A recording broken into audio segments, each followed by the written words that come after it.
दुनिया का एक ऐसा शहर जिसको फतह करने पर नबी करीम सल्लल्लाहु अलैहि वसल्लम ने जन्नत की बशारत सुनाई थी।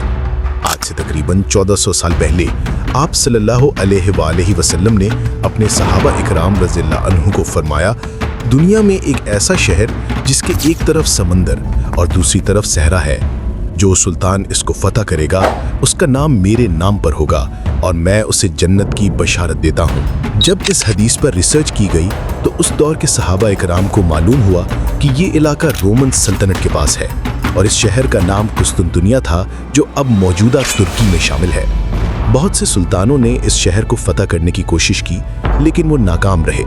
काफ़ी साल गुजर जाने के बाद इस शहर को सल्तनत उस्मानिया के अजीम सुल्तान मोहम्मद फातेह दोम ने फतह किया और हज़ारों साल इस शहर पर हुकूमत करने वाली रोमन सल्तनत को तबाह बर्बाद कर दिया। इस तरह नबी करीम सल्लल्लाहु अलैहि वसल्लम की हदीस से मुबारक पूरी हुई।